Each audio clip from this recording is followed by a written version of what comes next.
Hello everyone, welcome to Wordsmith IAS. Today we will discuss the basics of answer writing. So basically बहुत सारे बच्चों को doubt होता है कि आंसर राइटिंग क्या बला है, मतलब बहुत कंफ्यूज रहते हैं कि किस तरीके से लिखना है।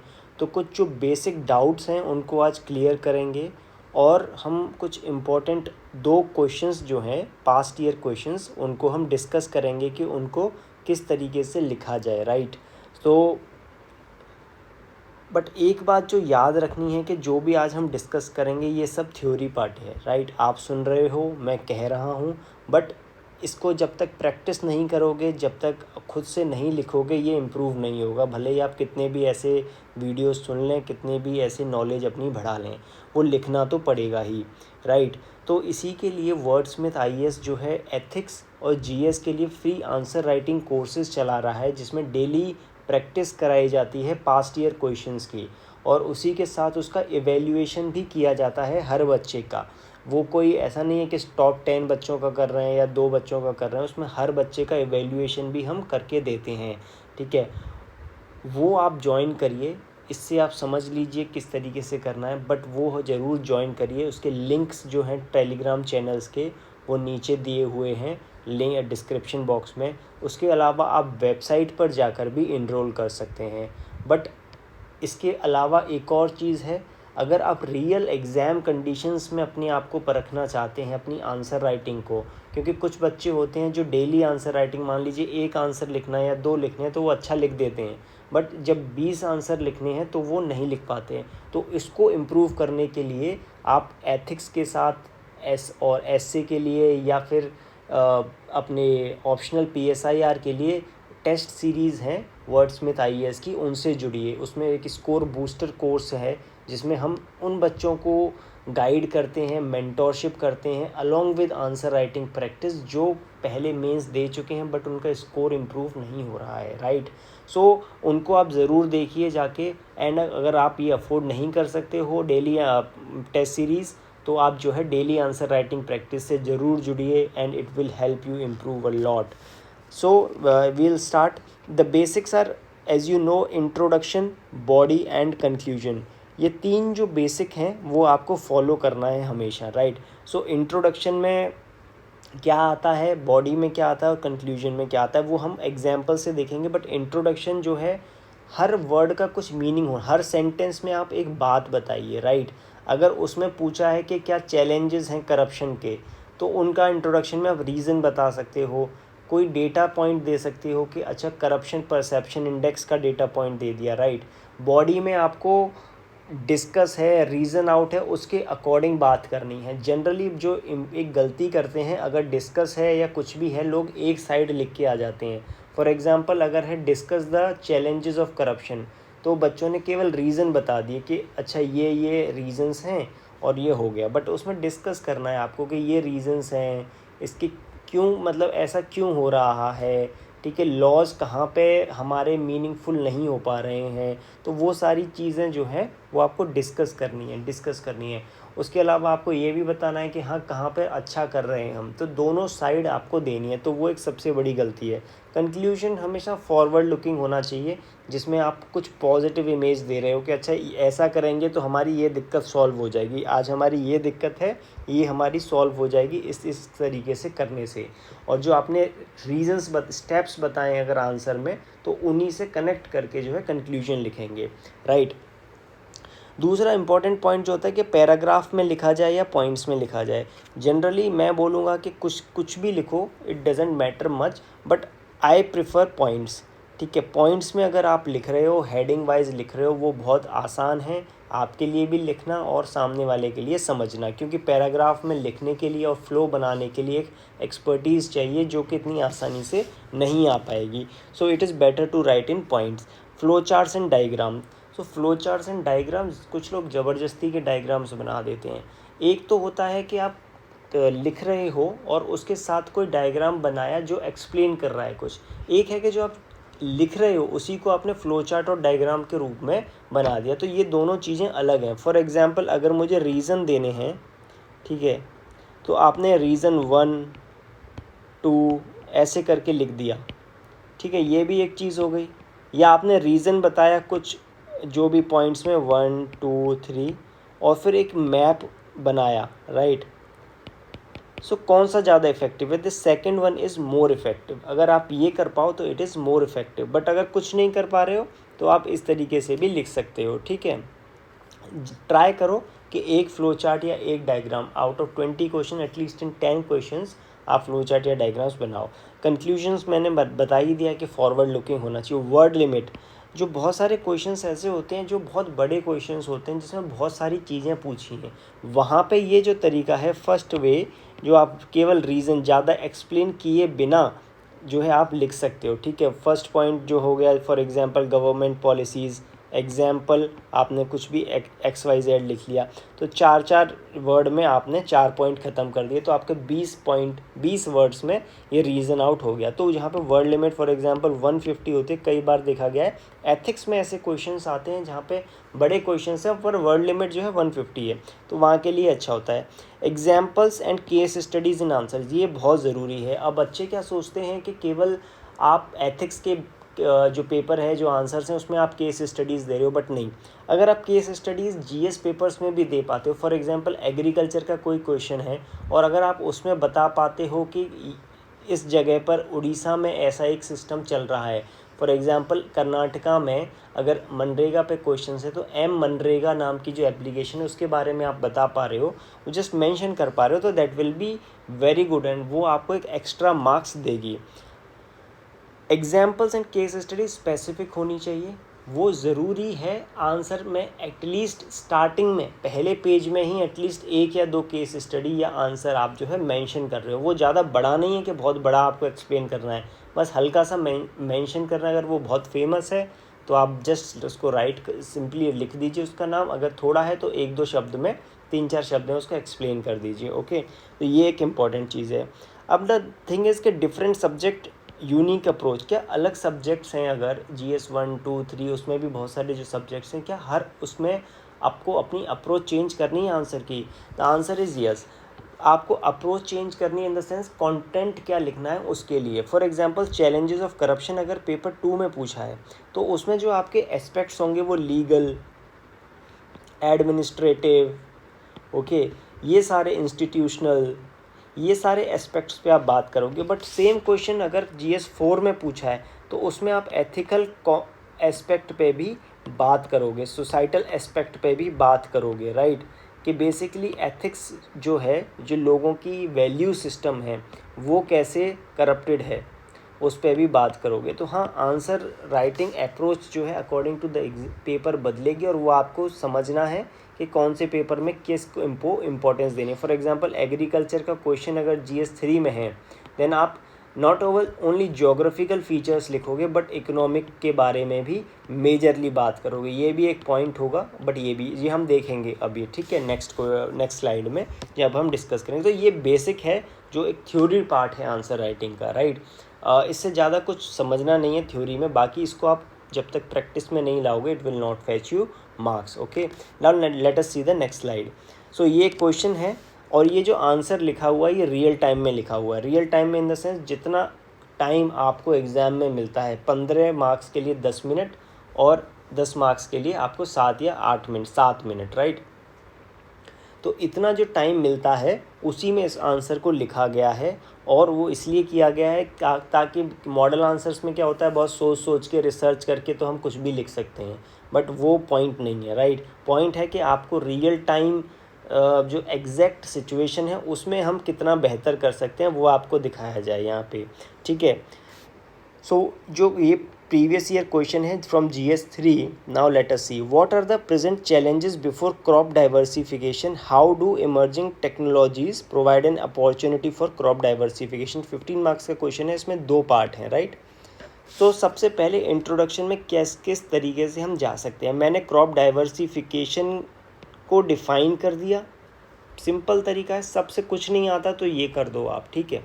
बट इसमें आपको एग्जैक्ट पता होना चाहिए कि वो क्या है, ठीक है। अगर नहीं पता है तो वो इशू है।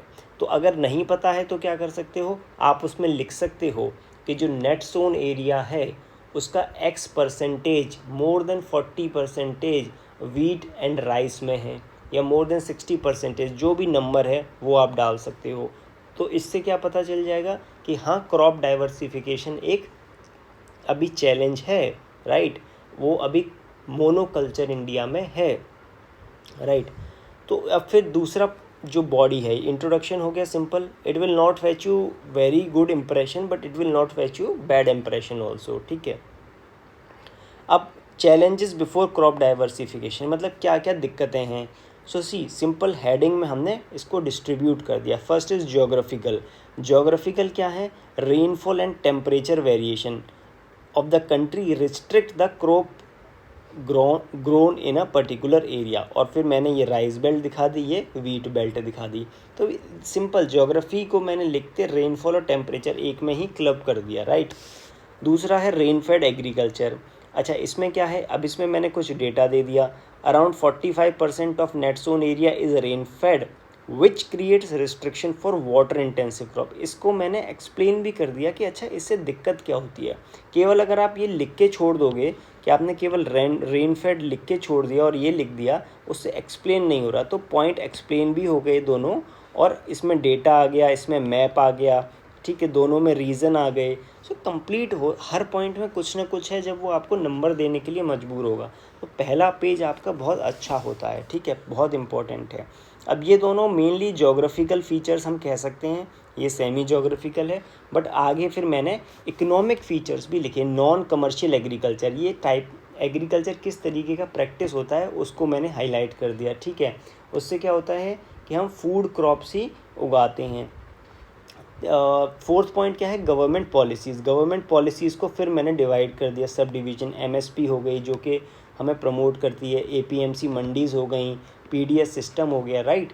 सो ये सारे गवर्नमेंट पॉलिसीज़, तो ये आपको आइडिया होना चाहिए। ये प्रैक्टिस से ही आएगा कि ज्योग्राफिकल मैं लिख सकता हूँ, रेनफेड, फिर गवर्नमेंट पॉलिसीज़ को एक पॉइंट में। बड़ा स्ट्रक्चर्ड एंड सिस्टमेटिक, ये स्ट्रक्चर बनाना जो है इसीलिए इंपॉर्टेंट है टेस्ट सीरीज़ या daily answer practice, okay, with feedback. Now lack of technical support, ये जो है देखिए जो नेक्स्ट पार्ट था, यहाँ पे आपको थोड़ा स्मार्ट खेलना है। जो नेक्स्ट पार्ट था वो था कि इमर्जिंग टेक्नोलॉजीज़ कैसे डाइवर्सिफिकेशन में हेल्प कर सकती हैं। तो अगर इमर्जिंग टेक्नोलॉजिकल दिक्कत नहीं होगी, अगर टेक्नोलॉजिकल दिक्कत है ही नहीं तो इमर्जिंग टेक्नोलॉजीज़ हेल्प नहीं करेंगी। तो इसलिए टेक्निकल दिक्कत दिखानी है। तो एक चैलेंज वो भी है, वो आपको इसमें शो करना है, ठीक है, वो मैंने इसमें शो कर दिया। अब इमर्जिंग टेक्नोलॉजीज़ वाला जो पार्ट है वो यहाँ से स्टार्ट हो गया, ठीक है, तो एक ब्रेक हो गया। तो इसमें मैंने अगेन इमर्जिंग टेक्नोलॉजीज़ कौन सी हैं वो इसमें मेंशन कर दिया। एक भी सेंटेंस, एक भी पैराग्राफ इसमें ऐसा नहीं है जिसमें मैं कुछ दे नहीं रहा हूँ, कुछ ऐड नहीं कर रहा हूँ आंसर में, राइट। उसके लिए कुछ नया है पढ़ने के लिए। तो nano technology, drone based genetic engineering and so on, फिर उनका मैंने एक्सप्लेन कर दिया कि किस तरीके से ये हेल्प करेंगी, राइट। ये तीनों मैंने एक्सप्लेन कर दिया किस तरीके से ये हेल्प करेंगी क्रॉप डाइवर्सिफिकेशन में। फिर एंड में हमने क्या लिख दिया कि क्रॉप डाइवर्सिफिकेशन अगर होगा तो हमारा जो इम्पोर्ट डिपेंडेंस है on oil, wheat and rice can be reduced by crop diversification and technology will change and along with technological changes like MSP, PDS are also necessary। तो ये लिख दिया इसमें कि केवल यही नहीं ये भी है। तो इसे कंप्लीट आंसर, राइट। ये इस तरीके से अगर आप लिख पा रहे हो, सी कितना बैलेंस है। ऐसा कुछ भी नहीं है जो आपको नहीं पता हो, but you will be able to write it only when you practise it enough, right.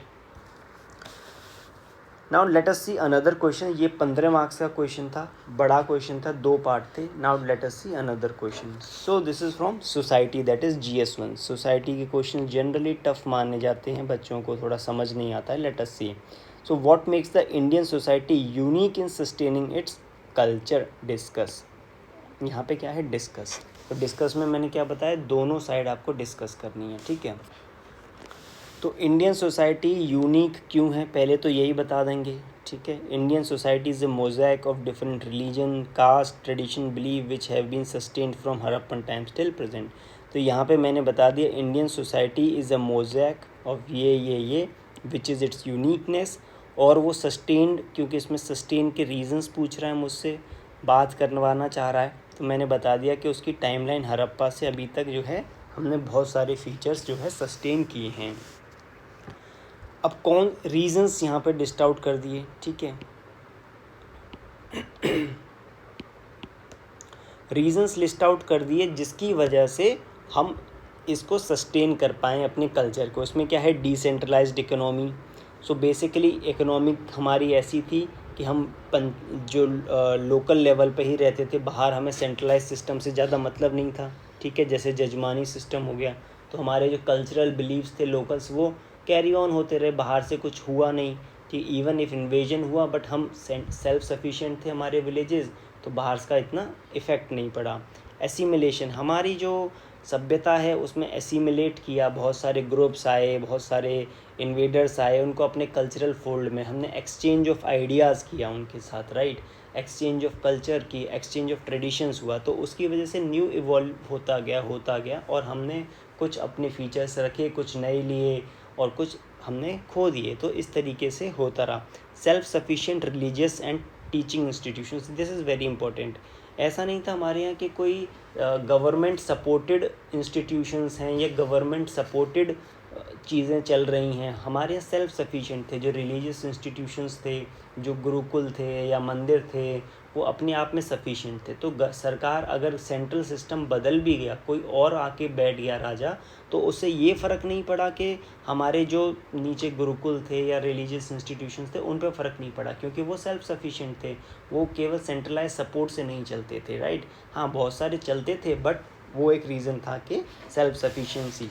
Evolution of customs, जैसा मैंने बोला कि हम उसको इवॉल्व करते रहे, क्योंकि आप देखो कि पहले ऐसा नहीं है कि एक रिजिड चीज़ हो गई कि अच्छा ये है तो यही माननी है। बुद्धा ने चैलेंज किया, वेदास को चैलेंज किया, उपनिषद फिर और रिफाइन हुए, तो मनुष्य में फिर से चैलेंज हुआ, ठीक है।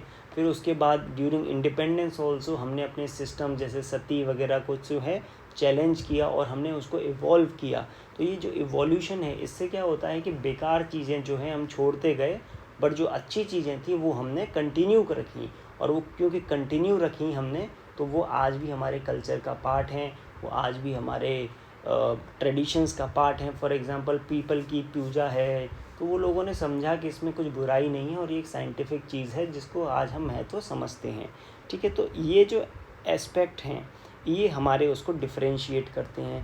बट डिफरेंशिएट किससे करते हैं वो मैंने अगले पेनल्टीमेट पैराग्राफ में बता दिया कि जो कि इजिप्ट, रोम और बाकी सभ्यताएं थी वो नहीं रहीं, बट हम उसको सस्टेन कर पाए। क्योंकि इसमें पूछा है what makes Indian society unique, तो ये यूनिक वाला जो पॉइंट है ये मैंने यहाँ पे दर्शा दिया कि अच्छा ये चीज़ें हैं। हाउएवर, क्योंकि क्वेश्चन क्या है, डिस्कस है, तो हमें ये भी बताना पड़ेगा कि Indian culture have also imbibed features and aspects of western society in its clothing and are a break from the past. तो हमने सस्टेन किया है बहुत सारी चीज़ें, बट कुछ चीज़ें ऐसी हैं जो हमने बाहर से ली हैं और हमने अपनी खो दी हैं, और ये एक ब्रेक फ्रॉम द पास्ट है, ठीक है। इसको और एक्सप्लेन कर सकते हैं इस वाले पार्ट को, बट इतने टाइम में जितना भी आप लिख पाओ 150 words, I think this is sufficient and this is a answer you have to write like this. तो इसमें बहुत सारी बारीक चीज़ें हैं जिनका ध्यान रखते हैं अगर तो आंसर अच्छा लगता है। अगर यही चीज़ें आप जो है हैपैजर्डली लिख दोगे, डिस्कस नहीं करोगे, मतलब ये वाला पोर्शन नहीं दोगे, या आप उसमें यूनिक क्यों हैं वो नहीं बताओगे, या रीजंस में कुछ भी लिख दोगे, उनको एक्सप्लेन नहीं करोगे, तो वो चीज़ें ख़राब हो जाएंगी। एक भी लाइन ऐसी नहीं दिखेगी जो फालतू है, जिसमें मैं कुछ बता नहीं रहा हूँ। तो यही चीज़ का आपको ध्यान रखना है। क्वेश्चन की लाइन रिपीट नहीं करनी है, सेम चीज़ बार बार नहीं लिखनी है, ऊपर भी लिख दी, बीच में भी, फिर आखिर में भी। तो इन चीज़ों का ध्यान रखते हुए आपको आंसर राइटिंग करना है। So I hope it is clear. और आप ज़रूर या तो टेस्ट सीरीज़ ज्वाइन करिए या फिर डेली आंसर राइटिंग जो कि फ्री है वो ज्वाइन करिए। Okay, I hope this is clear and all the best.